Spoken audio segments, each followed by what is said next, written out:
歡我就有希望。小朋友啊，小朋友乖啊，哥哥錫。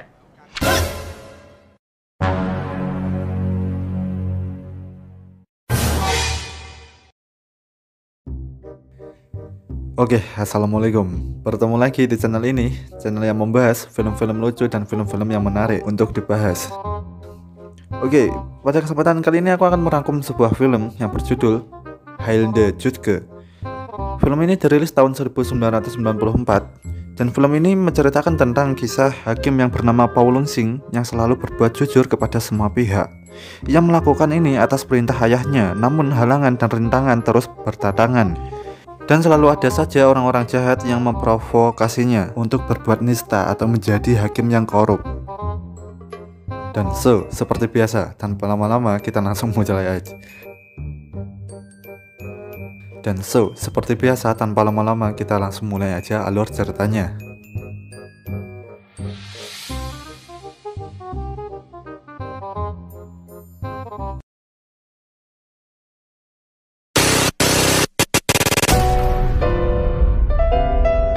Kono Joru no Jobana ni wa yume ga aru.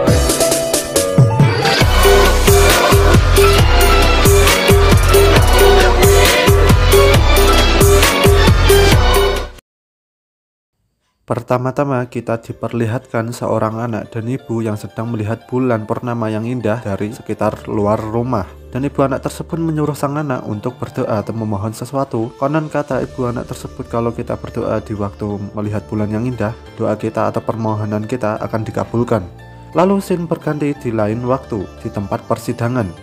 Lalu semua yang bertugas di tempat persidangan keluar semua karena mendengar suara beduk keras yang disebabkan orang ini. Dan orang ini bernama Fong Tongkan. Orang ini adalah seorang pengacara hebat yang licik dan dia hanya membela orang-orang kaya. Dia datang ke pengadilan untuk menuntut sepasang suami istri yang miskin. Mereka difitnah karena menjebak juragan kaya bernama Tuan Lin ketika ia menagih uang sewa. Namun pada kenyataannya juragan kaya inilah yang berbuat kurang ajar kepada istrinya. Sementara di tempat lain, seorang hakim bernama Paul Lung-sing sedang bermain catur bersama ayahnya. Ayahnya pun berpesan agar ia menjadi hakim yang jujur, jangan seperti dirinya yang mana semasa hidupnya menjadi hakim yang korup hingga mengakibatkan 12 anak lainnya tewas dan yang hanya tersisa hanyalah dirinya, Paul Lung-sing. Di saat tengah mengobrol dengan ayahnya, datanglah seseorang yang berteriak memanggilnya paman. Orang ini bernama Pak Gue. Dia adalah keponakannya Paul Lung-sing. Paul Lung-sing pun juga masih mempunyai ibu yang super pikun. Keponakannya ini pun memberitahu kepada Paul Lung-sing tentang apa yang terjadi di pengadilan. Dan sesudahnya memberitahu, mereka berdua bergegas pergi kembali ke pengadilan. Hakim Paul akhirnya datang di pengadilan. Persidangan pun dimulai. Di awal Hakim Paul terlihat membela suami istri ini. Tapi ketika pengacara licik ini memberinya suap, Hakim Paul pun yang dikenal sebagai hakim yang korup langsung tergiur. Ia pun langsung membuat keputusan menyatakan bahwa sepasang suami istrilah yang bersalah. Dan akhirnya mereka pun dijatuhi hukuman.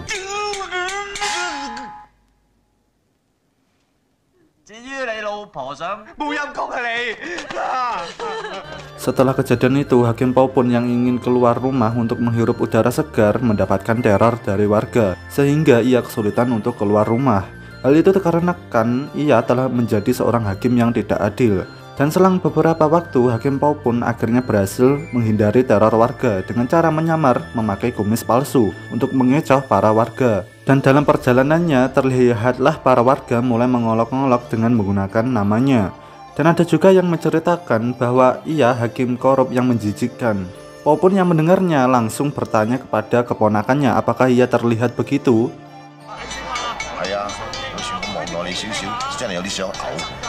Paul pun yang sudah tidak tahan dihina oleh para warga akhirnya langsung unjuk gigi. Ia pun bertanya kepada warga adakah yang tidak membencinya dan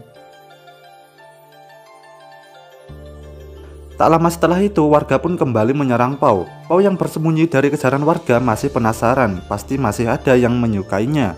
Akhirnya ia pun bertanya kepada seorang anak kecil yang sedang lewat. Namun di saat Paul sedang memantau situasi, Paul pun melihat ada pengantin wanita dalam tanduk pernikahan. Paul yang melihatnya pun terpesona dengan kecantikannya. Dan tak berselang lama muncullah seorang pedagang kaya yang hobi menyuap, merasa terhormat dengan kedatangan Pau di sana, lalu mengundangnya ke pesta pernikahan anaknya yang berpenyakitan. Pau yang telah di dalam terlihat mengantuk karena terlalu lama dilukis. Tak sampai di situ, pengantin pria yang berpenyakitan itu terus batuk ke arah Pau hingga mengeluarkan hatinya. Pau yang terkejut memberikan kepada keponakannya. Di tengah kemeriahan pesta datanglah seorang petugas utama yang tengah memburu perampok hingga masuk ke dalam pesta. Orang ini bernama Panther. Petugas ini menuduh pemilik pesta telah berkelompok dengan para perampok. Pau pun yang ketakutan bersembunyi di bawah meja. Kemudian menawarkan petugas itu mau bekerja sama dengan menyogoknya, dan akhirnya petugas itu pun setuju, tetapi dengan permintaan yang cukup tinggi. Tidak suka dengan perlakuan Panther, Pau pun menjebaknya hingga dia pun tertangkap. Panther pun dikerjakan oleh si keponakan dengan memasukkan tikus dalam baju tahanannya. Tak lama Pau pun datang menolong dengan memasukkan ular ke dalam baju tahanannya supaya membunuh tikus itu. Setelah menangkap Panther, Pau pun bergegas untuk kembali ke pesta pernikahan. Para warga pun mulai baik kepada Pau karena telah menangkap Panther. Setelah tiba di sana, ia terlihat sedih karena melepas wanita yang ia sukai menikahi orang lain, hingga membuatnya berhalusinasi.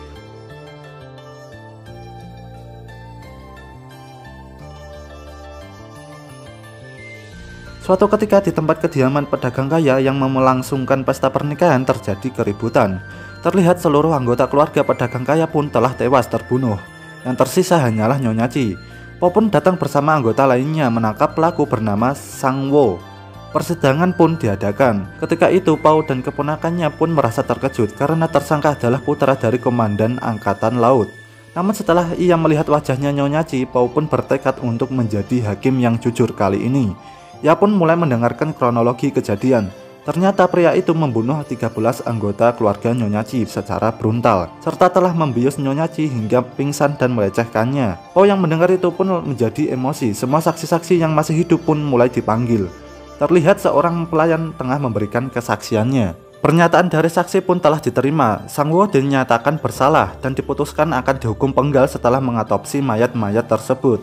Pau yang akan kembali beristirahat didatangi pengacara Fong yang tengah berdiri di tumpukan uang. Ia berkata kepada Pau ini adalah hadiah dari ayah Sangwo.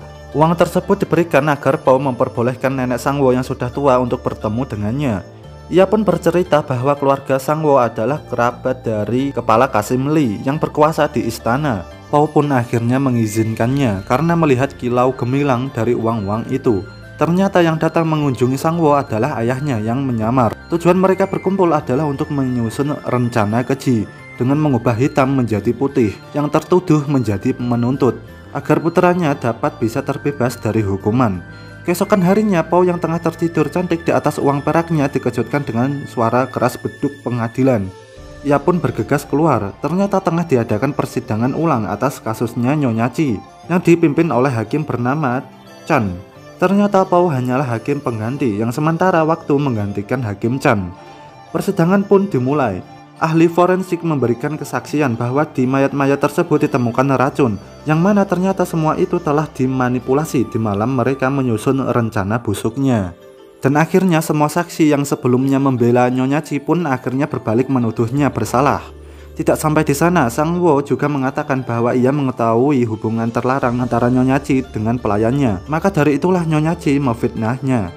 Seorang tabib wanita pun didatangkan, kemudian mengatakan setelah diperiksa Nyonya Chi kini telah hamil. Hal itu memperkuat tuduhan Sangwo, karena suami Nyonya Chi yang berpenyakitan tidak mungkin bisa menghamilinya.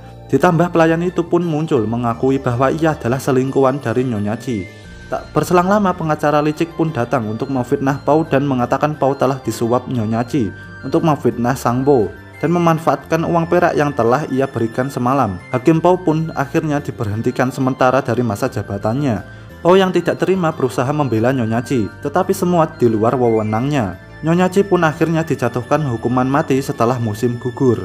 Hakim Pau yang berpegang teguh ini membantu Nyonya Chi menyelidiki mayat-mayat tersebut. Setelah ia mengecek, ia menemukan sesuatu. Memang dari tenggorokan mayat tersebut ditemukan racun. Namun ketika ia mencoba memasukkan jarum ke perut mayat tersebut, tidak ditemukan racun sama sekali.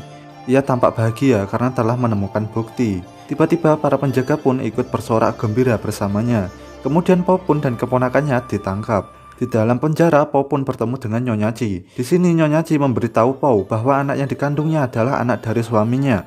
Suaminya telah meminum ramuan obat turun-menurun dan hampir sembuh. Pau pun di sini juga bilang kepada Nyonya Chi bahwa Pau akan berjanji akan menyelamatkan Nyonya Chi. Tak lama setelah itu, Pau pun tampak beradu mulut dengan si Panther. Dan tanpa kalian sadari bahwa Abang Chow ini sebenarnya bisa meloloskan diri, teman-teman. Dan setelah situasi agak tenang, keponakan Pau pun datang dan mengatakan bahwa Pau telah difitnah. Pau difitnah berkomplot dengan perampok, membunuh seorang nenek hingga melecehkan seekor babi. Dan ia pun dijatuhkan hukuman mati. Karena hal itu, ayahnya Pau mengirim seorang wanita agar Pau dapat memberikan keturunan sebelum ia mati. Tetapi wanitanya adalah... Ternyata wanita jadi-jadian ini ditugaskan untuk membantu Pau lolos dari penjara.